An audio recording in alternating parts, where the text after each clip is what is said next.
வசனம் சொல்லுகிறது, குதிரை யுத்த நாளுக்கு ஆயத்தமாக்கப்படும், ஜெயம் யாரால வரும்? கர்த்தரால தான் வரும். இப்ப ஒரு போர் நடக்கிறது என்றால், ஒரு யுத்தம் நடக்குது என்றால், இந்த ராஜாக்கள் காலத்துல அப்ப அந்த குதிரையில சென்றுதான் யுத்தம் பண்ணுவார்கள். அப்படி அந்த யுத்தம் செய்கிறவர்கள் என்ன செய்வாங்க? தங்களுடைய குதிரையை ஆயத்தப்படுத்துவாங்க. அதுக்கு போட வேண்டிய கவசங்கள், சேனையெல்லாம் கட்டி அது ட்ரைனிங் கொடுப்பாங்க, பயிற்சி கொடுப்பாங்க. சத்தத்தை பார்த்து அது பயந்துடக்கூடாது. கூட்டமாக இருக்கிற கூட்டத்தை பார்த்து பயந்துடக்கூடாது. இப்படியெல்லாம் அந்த குதிரைக்கு நிறைய பயிற்சியை அவர்கள் கொடுப்பார்கள். சண்டை நடக்கும்போது பெரு இரைச்சல் இருக்கும். அப்படி அந்த இரைச்சலை பார்த்து குதிரை பயந்துடக்கூடாது. அப்ப அதுக்கு யுத்தத்துக்கு பழகி வைப்பார்கள். அப்படி என்னதான் அவர்கள் பயிற்சி கொடுத்தாலும், ஆனா வசனம் சொல்லுகிறது, வெற்றி யார் கையில இருக்கு? தேவனுடைய கையில இருக்கு. அல்லேலூயா. வெற்றி யார் கையில இருக்கு? தேவனுடைய கையில இருக்கு. இன்னும் புரியபடி சொல்றேன், நம்ம வாழ்க்கையில சில காரியங்களை நாம செய்வதற்கு ஆயத்தப்படலாம். சில காரியங்கள் செய்ய முயற்சி நம்ம எடுத்துட்டு இருக்கலாம். இதெல்லாம் செய்யணும், இப்படிலாம் நம்ம பண்ணணும் அப்படின்று அநேக காரியங்களை செய்யலாம். ஆனா படிக்கிற பிள்ளைகள் கூட பரீட்சைக்கு ஆயத்தமாகலாம். சில வேலைக்கு, அரசு வேலைகள், சில வேலைகள் கிடைக்கணும் என்று அவங்க பல ஆயத்தங்கள் பண்ணினாலும், திட்டங்கள் செய்தாலும், தங்களுக்கு இருக்கிற திறமையும் தாளந்தையும் பயன்படுத்தி கொண்டு இருந்தாலும், ஆனால் ஜெயம் யார் தருவது? தேவன் தான் ஜெயத்தை தருகிறவர். தேவன் தான் வெற்றியை தருகிறவர். தேவன் தான் நீங்க எடுக்கிற முயற்சியை வாய்க்க பண்ணுகிறவர். அல்லேலூயா. நல்லா புரிஞ்சுக்கணும். நம்முடைய திறமை, நம்முடைய தாளந்து, நம்முடைய ஞானம் அது ஒன்றுக்கும் உதவாதது. ஒன்றுக்கும் உதவாது. அதை வைத்து ஒன்றும் பண்ண முடியாது. தேவன் நம்ம வாழ்க்கையில் என்ன நடக்க வேண்டும் என்று அவர் திட்டம் வைத்திருக்கிறாரோ அதுதாங்க நடக்கும். ஆண்டவர் சொல்லுகிறார், உன்னுடைய தலையிலிருந்து இந்த ஒரு முடி விழுந்தா கூட கர்த்தருடைய சித்தம் இல்லாமல், அவருடைய அனுமதி இல்லாமல் விழாதுன்னு சொல்லப்பட்டிருக்கும் பொழுது, அல்லேலூயா, நமக்குள்ள ஆண்டவர் சில வரங்களை கொடுத்திருப்பாரு, திறமையை கொடுத்திருப்பாரு. அதை பிடிச்சிக்கிட்டு நம்ம நின்னா ஒன்னும் நடக்காது. அல்லேலூயா. அப்ப ஜெயம் யாரு கொடுக்கிறா? தேவனால் மட்டும்தான் ஜெயம் வரும். நாம என்னதான் விரும்பினாலும் ஜெபித்தாலும், ஜெபிப்பது என்ன செய்யறோம்? சில காரியங்கள் நடக்க வேண்டும் என்று ஜெபிக்கிறோம், அப்படிதானே? ஆனா நம்ம ஜெபித்தனாலும் அந்த ஜெபத்திற்கு ஜெயம் கொடுக்கிறவர் யாரு? அந்த ஜெபத்திற்கு பதில் கொடுக்கிறவர் யாரு? தேவனால் மட்டுமே முடியும். அல்லேலூயா. எல்லா ஜெபத்துக்கும் பதில் வருதா அப்படின்னா இல்ல. ஆண்டவருக்கு தெரியும் எதெல்லாம் கொடுக்கணும், எப்பெல்லாம் கொடுக்கணும் அப்படின்னு கர்த்தருக்கு தெரியும். அல்லேலூயா. வேதம் சொல்லுகிறது, அவர் எதையும் முன்னையும் கொடுக்க மாட்டாரு, பின்னையும் கொடுக்க மாட்டார். சரியான நேரத்துல கொடுக்க வேண்டிய நேரத்தில் நமக்கு நிச்சயமா கொடுப்பார். அதான் வசனம் சொல்லுகிறது, அவர் சகலத்தையும் அதினதின் காலத்தில் நேர்த்தியாய் செய்கிற தேவன். அல்லேலூயா. நாம பிரயாசப்படலாம், இன்னைக்கு கிடைச்சா பரவாயில்லையே, இதை செஞ்ச இன்னைக்கு இதை நம்ம வாழ்க்கையில நடந்தா பரவாயில்லையே, ஒரு பெரிய காரியங்களை செஞ்சுட்டா பரவாயில்லைன்னு நாம பிரயாசப்பட்டாலும், ஆனா கர்த்தர் எப்பொழுது செய்ய வேண்டுமோ அந்த நேரத்தில் அவர் சரியாய் நமக்கு செய்வார். அல்லேலூயா. அப்ப ஜெயம் தேவனால் வருகிறது. நாம எவ்வளவு பிரயாசப்பட்டாலும் ஜெயத்தை கொடுக்கிறவர் கர்த்தர். அல்லேலூயா. இந்த ஜெயத்தை நம்ம பெற்றுக்கொள்ள ஆயத்தமும் முக்கியமா இருக்கிறது. இப்ப தேவன் தான் ஜெயத்தை தருகிறார். அதனால யுத்தத்துக்கு போறவங்க எதுவும் பயிற்சியே இல்லாம, யுத்தம் செய்வதற்கு, சண்டை செய்வதற்கு எந்த ஒரு பயிற்சியும் இல்லாம போகலாமா? ஆயத்தமும் தேவை. அந்த ஆயத்தம் தேவனை சார்ந்ததா இருக்க வேண்டும். அல்லேலூயா. ஆயத்தம் தேவை. எல்லாத்தையும் நம்ம முயற்சி செய்யணும். இப்ப பிள்ளைகள் படிக்கிறாங்க. இப்ப நீங்க சொன்னீங்க, பாஸ்டர் என்னதான் படிச்சாலும் கர்த்தர் தான் வேலையை தருவாரு, அப்ப நாங்க எதுக்கு படிக்கணும்? இல்ல, நீ ஆயத்தப்படணும், நீ படிக்கணும். அந்த ஞானத்தை கொடுக்கிறவர் கர்த்தர். அல்லேலூயா. நான் எவ்வளவு முயற்சி செய்தாலும் அந்த முயற்சியை வாய்க்க பண்ணுறவர் யாரு? என் தேவன் தான் வாய்க்க பண்ணுகிறார். அப்ப ஆயத்தமும் நமக்கு தேவை. ஜெயம் கொடுக்கிற கர்த்தர், அவரோடு நம்ம இணைந்து கொள்ளணும். அல்லேலூயா. ஒரு வசனத்தை வாசிப்போம். எசேக்கியேல் புத்தகம் 38ஆம் அதிகாரம் 7வது வசனம், நீ ஆயத்தப்படு. எசேக்கியேல் 38:7 ஆண்டவருடைய வார்த்தை சொல்லுகிறது, நீ ஆயத்தப்படு, உன்னுடனே கூடின உன் எல்லா கூட்டத்தையும் ஆயத்தப்படுத்து, நீ அவர்களுக்கு காவலனாயிரு. ஆண்டவர் சில காரியங்கள் ஆயத்தப்படுப்பா, நீ போய் சுவிசேஷம் சொல்லு, மற்றவங்களை ஆயத்தப்படுத்து, ரட்சிக்கப்பட்டவர்களே கர்த்தருக்குள்ள பரிசுத்தமா இருக்க நீ ஆயத்தமா அவர்களை ஆயத்தப்படுத்து, அவர்களுக்கு நீ காவலனாயிரு. என்னது? காவலனாயிரு. நமக்குள்ள, நம்ம சபைக்குள்ள விசுவாச பிள்ளைகள் இருக்காங்கன்னா, ஒருவர் தவறான காரியத்தில் போறாங்கன்னா அவங்களுக்கு என்ன செய்யணும்? நாம தான் காவலாளி, அவங்களுக்காக ஜெபிக்கணும். ஆண்டவரே இந்த கட்டு உடையட்டும், சில காரியங்களை அவங்க விழுந்துடக்கூடாது, சில நாச மோசங்கள் அவங்களுக்குள்ள வந்துடக்கூடாது. அல்லேலூயா. பிசாசுடைய கிரியை அவங்களை பாதிப்புக்குள்ள ஆக்கிடக்கூடாது. அப்ப நாம அவங்களுக்கு காவலாளியா இருக்கிறோம் என்று வேதம் சொல்லுகிறது. நீங்கள் இருங்கள் என்று கர்த்தரும் சொல்லுகிறார். அல்லேலூயா. நல்ல கரங்களை வைத்து ஒரு அல்லேலூயா சொல்லுவோமா? அப்ப ஆயத்தப்பட வேண்டும். கர்த்தரை சார்ந்த அந்த ஆயத்தம் இருக்கும் பொழுது உன்னுடைய காரியத்தில் ஆண்டவர் ஜெயத்தை தருகிற தேவனாய் இருக்கிறார். அல்லேலூயா. இன்னொரு வசனத்தை வாசிப்போம். லூக்கா புத்தகம் 12ஆம் அதிகாரம் 10வது வசனத்தை நீங்க வாசி பார்த்தீங்கன்னா, லூக்கா 12:10 லூக்கா புத்தகம் 12ஆம் அதிகாரம் 40வது வசனம், 40வது வசனம் வாசிங்க.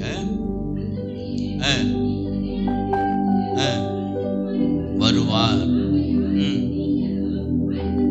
இருங்கள். அடுத்த ஆர்டர் சொல்றாரு, எப்பா நீ ஆயத்தமா இருக்கணும். நான் சொல்ற புரிஞ்சுதா உங்களுக்கு? ஆயத்தம் படணும். ஆண்டவரே சொல்ற, நீ ஆயத்தமா இரு. மனுஷகுமாரன் ஆண்டவராகிய இயேசு அவருடைய வருகை சமீபமா இருக்கிறது. நீ என்ன செய்யணும்? ஆயத்தமா இரு. அல்லேலூயா.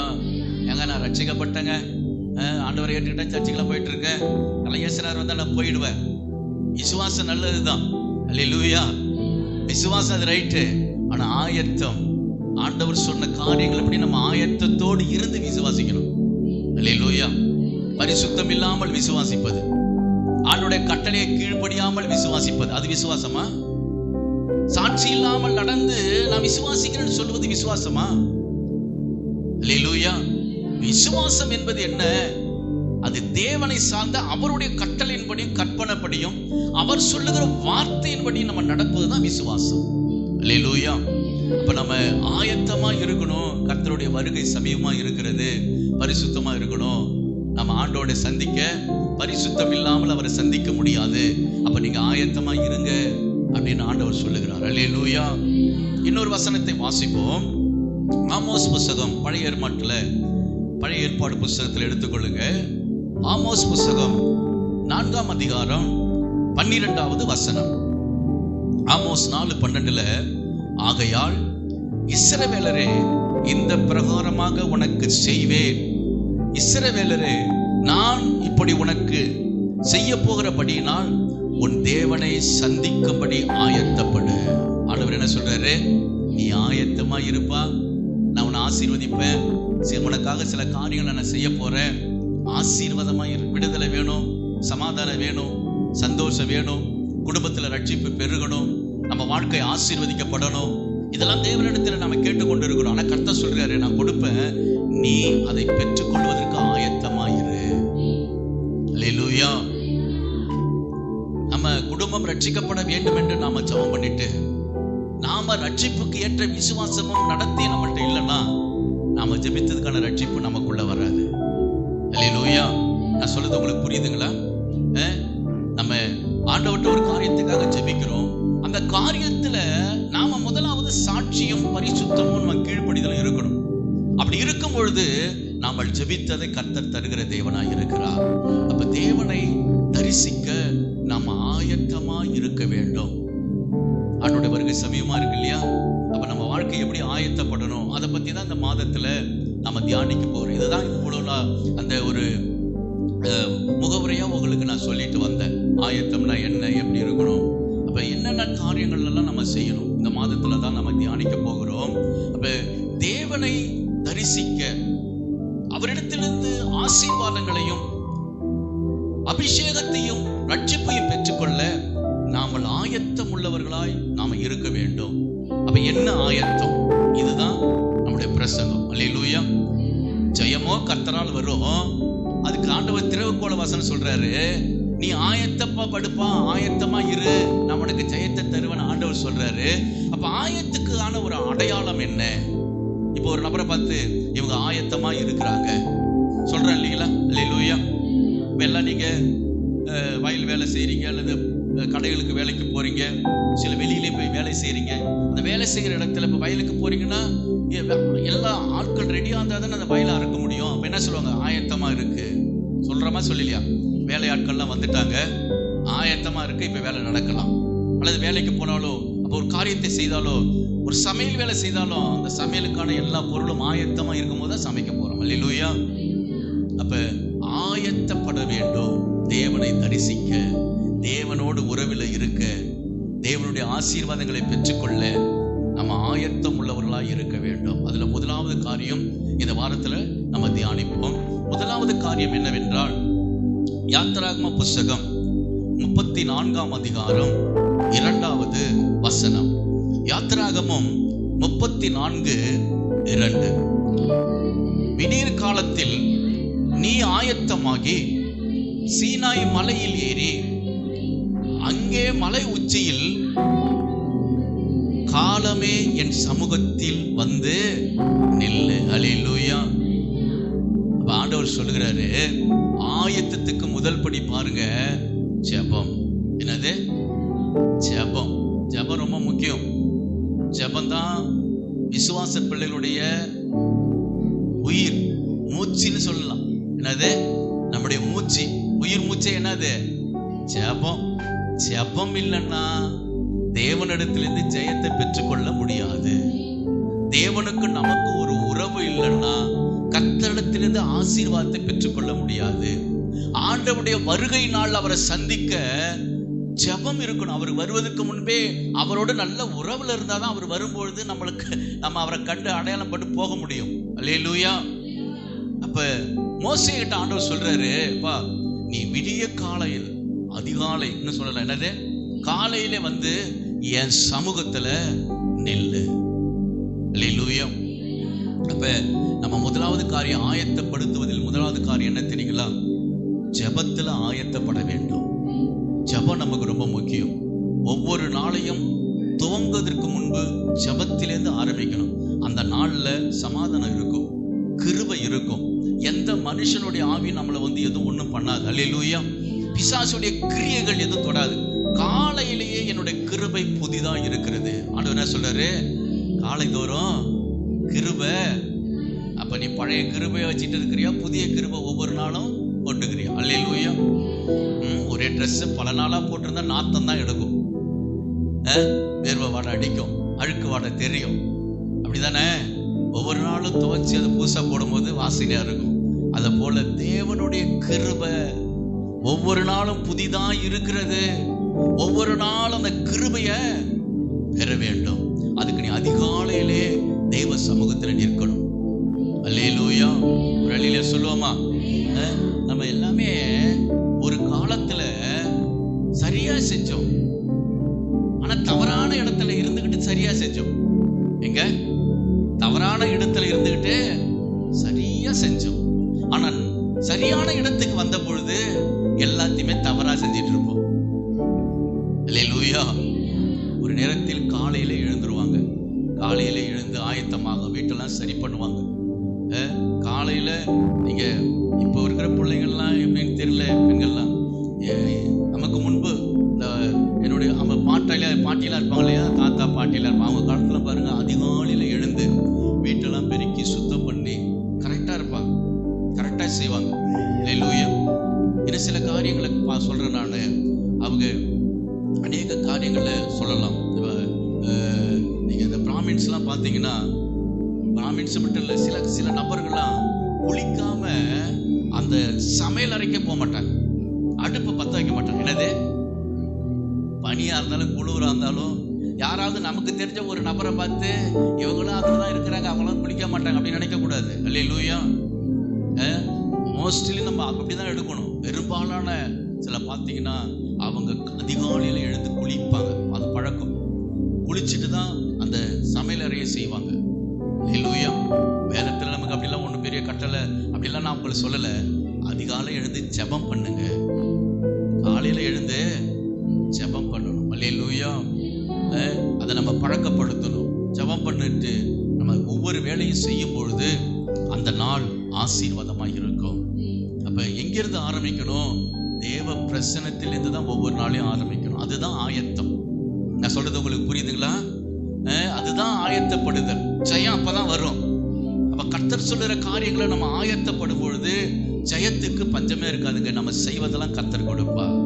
தாவீது சொல்லுகிறார், சங்கீதம் 5ஆம் அதிகாரம் 3வது வசனத்தை நீங்க வாசித்து பார்த்தீங்கன்னா, கர்த்தாவே காலையிலே என் சத்தத்தை கேட்டருள்வீர், காலையிலே உமக்கு நேரே வந்து ஆயத்தமாகி காத்திருப்பேன். அல்லேலூயா. அது என்ன காலையிலேயே ஆயத்தமாகி வந்து காத்திருப்பேன்னு என்ன அர்த்தம்? அப்படியே எழுந்து பல்லுகளை விளக்காத நாத்த வேற சோத்திரம் சோத்திரம் அப்படி கிடையாது. அல்லேலூயா. இல்லை எழுந்து பல்லுகளை விளக்கிட்டு மூஞ்செல்லாம் கழுவிட்டு கொஞ்சம் உட்காந்து ஏசப்பா தான் ஆயத்தம். அப்படியே ஏஞ்சாவது முக்காடு போட்டுக்கிட்டு இல்லை காலை நீட்டி போட்டுக்கிட்டு சோத்திரம் சோத்திரம் இன்னைக்கு நான் ஜெபம் பண்ணிட்டப்பா சோத்திரம் ஆண்டவர் அப்படி இல்லை. எழுந்து போய் மூஞ்ச கழுவி பல்லுலாம் விளக்கிட்டு வந்து ஆயத்தப்படுத்தி பாய்த்தலை கடையை சுருட்டி எட்டை வச்சுக்கிட்டு ஒரு இடத்துல உட்காந்து ஜெபம் பண்ணணும். அல்லேலூயா. இந்த தூக்கத்தில் அதே இடத்துல உட்காந்து முக்காடு போட்டு ஜெபம் பண்ண சோத்திரம் சோத்திரனே படுத்துருவோம். அப்புறம் அல்லேலூயா. அப்ப தாவீது சொல்லுகிறார், நான் ஆயத்தமாகி காத்திருப்பேன். எப்படி இருப்பேன்? ஆயத்தமாகி காத்திருப்பீங்க. நம்மளுடைய ஜெபம்லாம் பயங்கர ஸ்பீடா போயிட்டு ராக்கெட்டு கூட அவ்வளவு ஸ்பீடு போமா தெரியாது. அல்லேலூயா. சோத்திர ஆண்டவரே சோத்திர ஆண்டவரே போட்டுட்டு இருப்பான். தண்ணி வந்துச்சா என்னன்னு தெரியல. ஒரு பக்கம் இங்கே யோசிச்சுட்டு இருப்பான், ஆண்டவரே இந்த நாள் ஆசீர்வதிங்கப்பா ஆசீர்வதிங்க, சீக்கிரம் போய் பஸ்ஸை பிடிச்சிடணும், இன்னைக்கு பஸ்ஸை விட்டுறக்கூடாது. அப்புறம் சோத்திரம் சோத்திரம் சோத்திரம் போயிட்டு இருக்க. இன்னைக்கு என்ன சமைக்கிறதுன்னு தெரியல, ஏதாவது ஒன்று செஞ்சுட்டு போவோம், ஏதாவது கட்டிட்டு போவோம். சோத்திர ஆண்டவரே.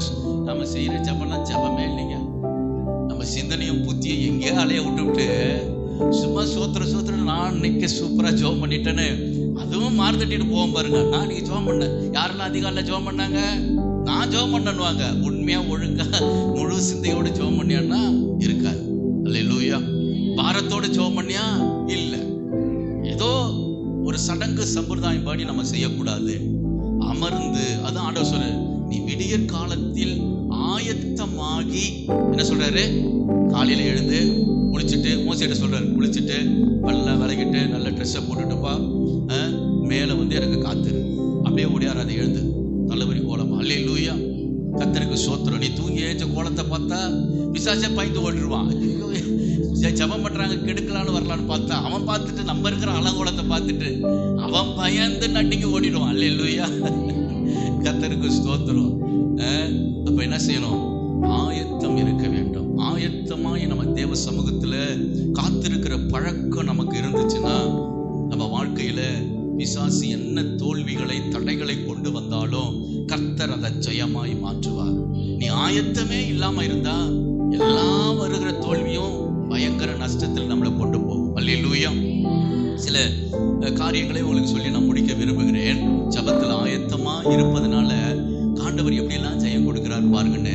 யோபுடைய சரித்திரத்தை நமக்கு நல்லா தெரியும். யோபுன்னு ஒருத்தர் இருந்தாரு, பெரிய ஐஸ்வர்யவனா இருந்தாரு. அந்த தேசத்திலே அவர் தாங்க ஐஸ்வர்யவான். அவருக்கு ஆஸ்தி இருந்தது, திரளான ஆடு மாடுகள் ஒட்டகங்கள் இருந்தது, 10 பிள்ளைகள் இருந்தார்கள், நல்ல அரண்மனை போல வீடெல்லாம் இருந்துச்சு. இதெல்லாம் நல்லா தெரியும். ஆனா பிசாசு ஒரு நாள் அவங்க வாழ்க்கையில சோதனையை கொண்டு வந்தான். தேவன்கிட்ட அனுமதிப்பட்டு தான் வந்தான். என்னது? தேவனிடத்துல அனுமதிப்பட்டுக்கிட்டு தான் வரான். அப்ப சோதனை வரும்பொழுது, அப்ப அந்த சோதனை வந்த பொழுது அவனுக்குள்ளது எல்லாம் அழித்து போட்டான் என்று வேதத்திலே பார்க்கிறோம். பிள்ளைகள் 10 பிள்ளைகள் மரித்தார்கள், வீடு இடிந்து விழுந்து எல்லாம் இறந்து போனாங்க, அவருடைய ஆஸ்திகள் எல்லாம் அழிந்தது, அவன் வைத்திருந்த ஆடு மாடு ஒட்டகங்கள் எல்லாம் அந்நியர்கள் வந்து எதிரிகள் வந்து அவர்கள் எல்லாம் அதை எல்லாத்தையும் ஓட்டிட்டு போயிட்டாங்க. அப்ப இவருடைய சரீரத்திலும் பயங்கரமான வியாதி. என்ன வியாதி? சரீரத்துல பயங்கரமான வியாதி, பருக்கள், பெரிய பெரிய பருக்கள், சீடு ரத்தமா வடிந்துகிட்டே இருக்கு. ஆளே அடையாளம் தெரியாத போயிட்டாரு. அப்ப அப்படிப்பட்ட சூழ்நிலையில வேதம் சொல்லுகிறது, யோபு சகலத்தையும் ரெட்டிப்பாய் பெற்றுக்கொண்டார். ஆண்டவர் எப்படி கொடுத்தாரா? ரெட்டிப்பாய் பெற்றுக்கொண்டார். எப்படி அவனுக்கு இந்த ஆசீர்வாதம் யோபு வாழ்க்கையில் நடந்தது என்றால், அவர்கிட்ட ஒரு ஆயத்தம் இருந்தது. அதிகாலையிலே எழுந்து தேவனை ஆராதிப்பது, ஜெபிப்பது அவர் வாழ்க்கையில் இருந்தது. அல்லேலூயா. நீங்கள் யோபு புஸ்தகம் 1ஆம் அதிகாரம் 5வது வசனத்தை நீங்கள் வாசித்து பார்த்தீங்கன்னா,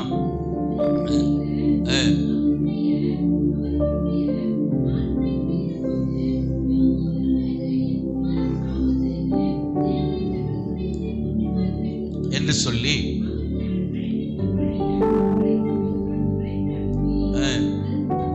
பரிசுத்தப்படுத்தி, இப்ப இதுல இருந்து வாசிங்க, நல்லா கவனிங்க. அதிகாலமே எழுந்து என்ன சொல்றாரு? எழுந்து இலக்கத்தின்படியும் செலுத்துவான், செய்து வருவான். அல்லேலூயா. யோபுடைய வாழ்க்கையில ஒரு காரியம் இருந்தது, ஒரு ஆயத்தம் இருந்தது. அவ எது தெரியுமா? அதிகாலையிலே எழுந்து தேவனுக்கு பலி செலுத்தி ஆண்டவரை தொழுது கொண்டான். அல்லேலூயா. இன்னைக்கு நம்ம ரொம்ப கவனிக்க வேண்டிய ஒரு காரியம், பிசாசு நம்மளை பயங்கரமா ஒரு கனநித்திரின் ஆவியை கொடுத்து நம்மளை வச்சிருப்பான். ஜெபம் இல்லாத வாழ்க்கையில ஜெயம் இருக்காதுங்க. அல்லேலூயா. ஜெபிக்கணும், அதிகாலையில எழுந்து தேவனை தேடணும். ஆண்டவர் வசனத்தை சொல்லி வச்சிருக்காரு, அதிகாலையில தேடுறவள் என்னை. கர்த்தருடைய வார்த்தை பொய்யாகுமா? அவர் பொய் உரையாத தேவன். அதிகாலையில் எழுந்து தேவனை தரிசிக்கிற பழக்கம், ஜெபிக்கிற பழக்கம் உனக்கு வந்துச்சுன்னா அவரை நிச்சயம் தரிசிப்ப. அவருடைய வார்த்தை உனக்கு கிடைக்கும். அவருடைய வார்த்தையின் மூலம் நீ நடத்தப்படுவ. அப்படி கிருபையினால நீ நிரப்பப்படுவ. அல்லேலூயா. அப்ப நம்ம வாழ்க்கையில கர்த்தர் ஜெயமுள்ள வாழ்வாய் மாற்றணும்னா ஆயத்தப்பட வேண்டும். என்னாவது முதலாவது ஆயத்தம் ஜெபம். அதிகாலையில ஜெபிக்கிற ஜெபம் நமக்கு தேவை. அல்லேலூயா. வேதத்துல இயேசுப்பாவை பத்தி அநேக காரியங்களை வாசிக்க முடியும். ஆண்டவராகிய இயேசுதான் நமக்கு எல்லாவற்றுக்கும் முன்மாதிரி. எந்த மனுஷனையும் நம்ம முன்மாதிரியா எடுத்துக்க கூடாது. அல்லேலூயா. சாதிக்கப்பட்டுட்டாங்க, இவங்க பெரிய அளவுல இருக்கிறாங்க, அவங்கள போல நம்ம எப்பயுமே இயேசுவை முன்மாதிரியா வைக்க வேண்டும். ஒவ்வொருவருக்கும் ஒரு அழைப்பு இருக்கும், ஒவ்வொருவருக்கும் வித்தியாசமா கர்த்தர் நடத்திருப்பார், ஒவ்வொருவருக்கும் வித்தியாசமா விசுவாசிக்கும்படி சூழ்நிலை ஆண்டவர் கொடுத்திருப்பார். அல்லேலூயா. எல்லாரும் எல்லாம் போல அவருக்கு இருக்கும் போல அவங்க சூழ்நிலையும் நம்ம சூழ்நிலையும் இருக்காது. நமக்கு தகுந்த விசுவாசம் நமக்கு கொடுக்கப்பட்டு இருக்கிறது. அல்லேலூயா. அப்ப நம்ம எப்படி இருக்கணும்? ஆண்டவரை விசுவாசிக்கணும். எப்படி? அவர் விரும்புகிற விதமாய். அல்லேலூயா. கர்த்தருடைய நாமம் மகிமைப்படுவதாக.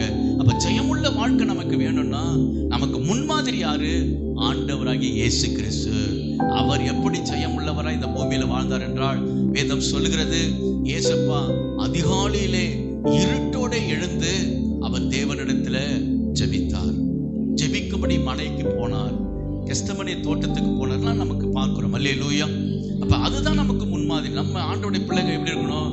ஜெபிக்கிறவளா இருக்கணும். என்னைக்கோ ஒரு நாளைக்கு டயர்டா இருக்கு, தூங்கிட்டோம், பரவாயில்ல. ஆனா அதுவே தொடர்ந்து 30 நாள் நம்ம வாழ்க்கையில நடக்கவே கூடாது. அல்லேலூயா. இன்னைக்கு கிராமத்துல விவசாய வேலை கொஞ்சம் கம்மியா தான் இருக்கு. எல்லாம் வெளியில வேலைக்கு போற ஆரம்பிச்சிட்டாங்க. அப்பெல்லாம் பாத்தீங்கன்னா விவசாய வேலைக்கு செய்யறவங்க காலையில 4 மணிக்கெல்லாம் எழுந்து வயலுக்கு போவாங்க. எத்தனை மணிக்கு? 4 மணிக்கெல்லாம் எழுந்திருச்சிருவாங்க. அப்ப அது ஊரே அப்படியே பேசிட்டு போகும்போது எல்லாம் அப்படியே விழித்துக் கொள்வார்கள். எல்லாம் சீக்கிரம் எழுந்திருச்சிருவாங்க. இன்னைக்கு மணி 8 ஆச்சு, 9 ஆச்சு, விடிய மாட்டாங்குது. இல்ல? அல்லேலூயா. யாராச்சும் ஒருத்தவங்க ஏஞ்சி காலைல ஏஞ்சி விடிய வச்சுக்கிட்டே இருக்கணும். பெத்தவங்களோ அல்லது வயசானவங்களோ எழுந்துரு விடிஞ்சிருச்சு விடிஞ்சிருச்சு. அல்லேலூயா. கர்த்தருடைய நாமத்துக்கு மகிமை உண்டாவதாக. கர்த்தர் எல்லாத்தையும் பார்ப்பாருங்க. நம்ம ஆண்டவர்கிட்ட என்னென்னலாம் விரும்புகிறோம், இதெல்லாம் கேட்கிறோம். நீ ஆயத்தமா இருக்கிறியா? ஜபத்துல இருக்கிறியா ஒழுங்கா? யோபு ஜபிக்கிற மனுஷனா இருந்தபடியினால அவர் இழந்ததை இரட்டிப்பாய் பெற்றுக்கொண்டார். அல்லேலூயா. இரண்டாவது இன்னொரு காரியத்தை சொல்கிறேன். அதாவது அகாஸ்வர் ராஜா காலத்தில் மொர்தெகாய் என்கிற மனுஷன் வாசல்ல காவல் காக்கிற காவலாளியா இருந்தான். அந்த தேசத்தின் முதன் மந்திரி ஆமான். அவன் என்ன செய்யறான்? வரும்பொழுது எல்லாரும் அவனை பணிந்து வணங்கினாங்க. என்ன செஞ்சாங்க? எல்லாரும் கீழே விழுந்து சஷ்டாகமா வளர்ந்தாங்க. ஆனா அந்த மொர்தெகாய் என்ன பண்ணுவான்? வணங்குவான், ஆனா விழுந்து வணங்க மாட்டான். இது அந்த மந்திரிக்கு ரொம்ப அவமானமா இருந்துச்சு. ஏன் அப்படி செய்ய மாட்டான்னா, இவன் ஒரு யூதன். எந்த மனுஷனுடைய காலிலும் விழுந்து வணங்க கூடாது. மனித வணக்கம், ஆண்டவர் அது விக்கிரக ஆராதனைக்கு ஒப்பாக இருக்கிறது. அப்ப இவன் வணங்க மாட்டான். இதை கண்டு அந்த ஆமான் என்ன செய்தான்? இவனை அழிக்கணும் அப்படின்னு நினைச்சான். இவனை மட்டும் அழிப்பது பெரிய விஷயம் இல்ல, இவனை சார்ந்த இவன் குலத்தையே அழிக்கணும், இவன் யூத குலத்தை சேர்ந்தவன், இவனுடைய அழிக்கணும் அவன் திட்டம் போடுறான். ராஜாட்ட போயிட்டு இவங்களை பத்தி இல்லாத பொல்லாத சொல்லி, இவர்கள் உங்களை எதிர்க்கிறவர்கள், உங்க ராஜ்யத்தை அழிக்க பாக்குறாங்க அப்படின்லாம் சொல்லி, இந்த குலத்தை அழிக்கணும்னு சொல்லி ராஜா கிட்ட கட்டளை பெற்றுக்கிட்டு வரான். அப்ப அந்த மொர்தகாய் இதை கேள்விப்படுறாரு. இவருடைய வளர்ப்பு மகள் தான் அந்த தேசத்தின் ராணியாக இருக்கிறார், எஸ்தர் ராணி. அந்த அம்மா எப்படி இருக்கு? சந்தோஷமா இருக்கு. அரண்மனையில என்ன இருக்கு? நம்ம ராணி ஆயிட்டோம், புசிப்பும் குடிப்போம் இருப்போம், கர்த்தர் நல்ல ஒரு ஆசீர்வாதத்தை கொடுத்துட்டாரு அப்படின்னு இருக்கு. இப்ப இவர் சொல்லி அனுப்புறாரு, அம்மா நீ அரண்மனையில உட்கார்ந்து நல்ல சந்தோஷமா புசிச்சு குடிச்சிட்டு இருக்கிற, நம்ம ஜனங்க அழிய போறாங்க, நீ மட்டும் தப்பிடுன்னு நினைக்காத. என்னது? இந்த காலத்துல நீ மௌனமா இருப்பதே சரியில்லை. நீ மௌனமா இருந்தா யூதர்களுக்கு ரட்சிப்பு வேறு இடத்துல கர்த்தர் கொண்டு வருவார். ஒன்ன இந்த உயரத்துல ராஜா ஆண்டவர் வச்சிருக்காருன்னா உன் மூலமா இந்த ஜனங்களுக்கு நன்மை வரும்னு நினைச்சுதான் வச்சிருக்கிறார். அல்லேலூயா. நீங்க நல்லா நம்ம வாழ்க்கையில சில சத்தியங்களை நல்லா புரிஞ்சுக்கணும். கர்த்தர் நம்மளை ஆசீர்வதிக்கிறார் என்றால் அந்த ஆசீர்வாதம் நானும் என் பிள்ளைகளையும் என் குடும்பமும் அனுபவிக்க அவர் ஆசீர்வதிக்கல. என் மூலமாய் அநேகர் ஆசீர்வதிக்கப்படும்படிதான் கர்த்தர் ஆசீர்வதித்து உயர்த்துகிறார். ஆனா இன்னைக்கு மனுஷனுடைய சுபாவம் எப்படி மாறுது? ஆசீர்வாதம் நன்மை உயர்வுலாம் வந்துருச்சுன்னா மற்றவர்களை உயர்த்துவோ, மற்றவர்களை அவர்களுக்கு கொடுத்து உதவுவோ, அவளை ஆதரிக்கவோ அவர்கள் எதற்கும் வரமாட்டேன்றாங்க. அல்லேலூயா. அப்ப நம்ம அப்படி இருக்கக்கூடாது. அதனாலதான் ஆசீர்வாதம் ஒரு காலத்துக்கு அப்புறம் அப்படியே நின்றுடும், வளர்ச்சி அப்படியே நின்றுடும், உயர்வு அப்படியே நின்றுடும். அப்ப நாம எப்படி இருக்கணும்? கர்த்தர் நம்மளை ஆசீர்வதித்தால் நாம மட்டுமல்ல, நம்ம மூலம் மற்றவர்கள் ஆசீர்வதிக்கப்பட நமக்கு உதவி செய்யணும். அல்லேலூயா. அப்ப இந்த மொர்தகாய் சொல்றாரு, அம்மா ஆண்டவர் தான் உன்னை ராஜாஜியாக வச்சிருக்கிறாரு, நீ இந்த காலத்துல மௌனமா இருக்காது அப்படின்னு சொன்ன உடனே அந்த அம்மா சொல்லுது, புத்தி தெளிஞ்சு சொல்லுது, சரி நானும் என் தாதிமாரும் எல்லாம் சேர்ந்து உபவாசம் பண்ண போறோம். உபவாசம் பண்ணி ஆண்டவர்கிட்ட ஜெபம் பண்ணி நான் வந்து ராஜாட்ட போய் பேச போறேன். நீங்களும் நம்முடைய ஜனங்களும் உபவாசம் பண்ண சொல்லி அவள் சொல்லி அனுப்புறான். அல்லேலூயா. அப்ப இவர்கள் உபவாசம் பண்ணுகிறார்கள். எஸ்தர் ராணி 3 நாள் உபவாசித்து ராஜாட்ட போயிட்டு பேசி ராஜாட்ட அந்த உத்தரவை அவர் தடுத்து போடுகிறார். கர்த்தர் அதுக்கு கிருபை செய்தார். அல்லேலூயா. சொல்றாரு எஸ்தர் ராணி, ராஜா அழைக்காம ராஜாவை பார்க்க போக முடியாது, அது ராஜாவுடைய கட்டளை அந்த இருந்த. நான் மீறி போவேன், நான் செத்தாலும் பரவாயில்ல. ராஜா அழைக்காம ராஜாவுடைய கொலுமன்றதுக்கு போனா ராஜா சிரசேதம் பண்றார், அதான் சட்டம். அவர் என்ன அழைக்கல, ஆனாலும் நான் மீறி போறேன், நான் செத்தாலும் சாகுறேன். ஆனா அந்த எஸ்தர் ராணி மேல ராஜா வச்சிருந்த அன்பும் மதிப்பும் அவளுக்கு தயவை காட்டி உனக்கு என்ன வேணும்னு கேட்கிறான். அல்லேலூயா. அப்ப அவள் அன்றைக்கு ஜெபித்தாள், யூத குலம் காக்கப்பட்டது. அல்லேலூயா. ஜெபந்தான் ஜெயத்தை கொண்டு வரும். நான் ராஜியா இருக்கிறேன், நான் ராஜாத்தியா இருக்கிறேன், நான் எல்லாம் பார்த்துக்கிறேன், நீ ஒண்ணு கவலைப்படாத சொல்லி அனுப்பல. நான் ஜெபிக்கிறேன், உபவாசம் பண்ணி கர்த்தர் ஜெயத்தை தருவார். வசனம் சொல்லுகிறது, நீங்க வாசிங்க. எஸ்தர் புஸ்தகம் 9ஆம் அதிகாரம் 1வது வசனம். எஸ்தர் 9:1 நீங்க வாசி பார்த்தீங்கன்னா,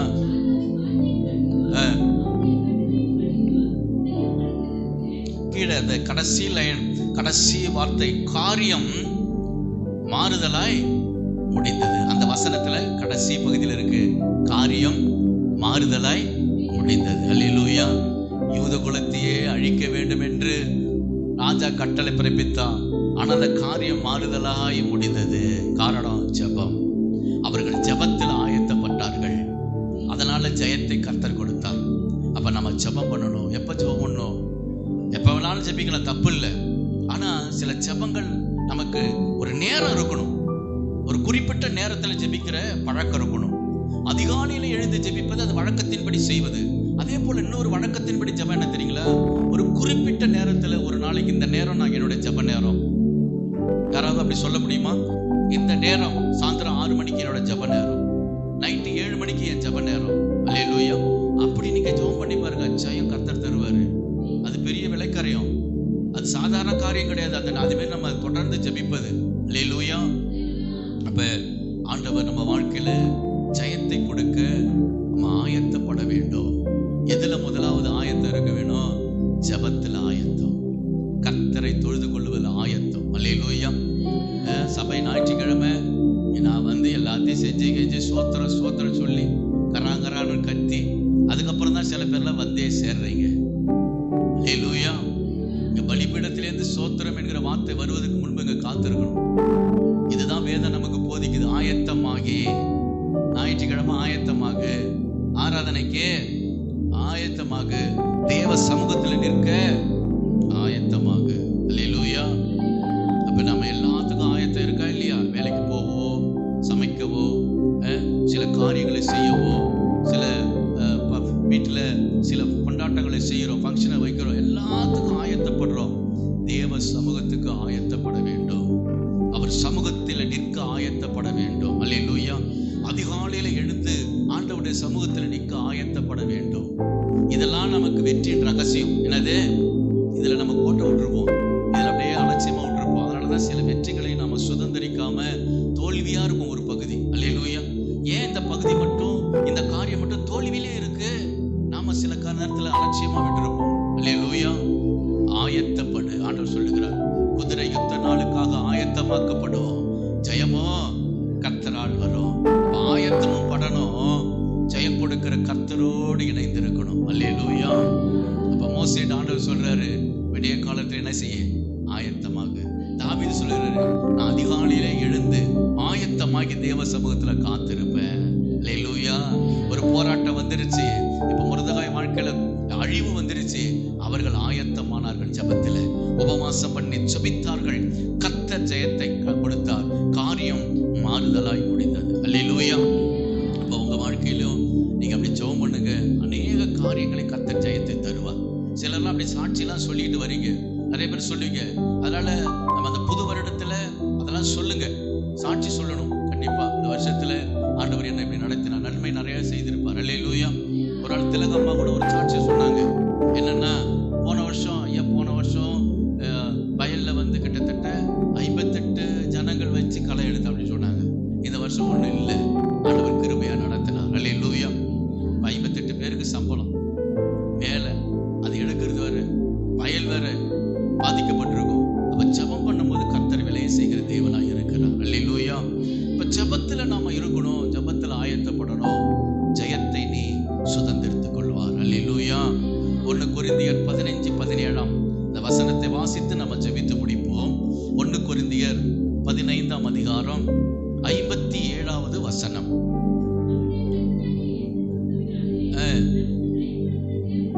ஸ்தோத்திரம். அல்லேலூயா. ஆண்டவர் தான் ஜெயத்தை கொடுப்பவர். நம்ம எவ்வளவு பிரயாசப்பட்டாலும் ஆயத்தப்பட்டாலும் சில காரியங்களை ஞானமா இல்லை எனக்கு எல்லாம் திறமை இருக்குன்னு செஞ்சாலும் எல்லா ஜெயமும் எங்கேருந்து வருது? பரத்திலேருந்து வருது.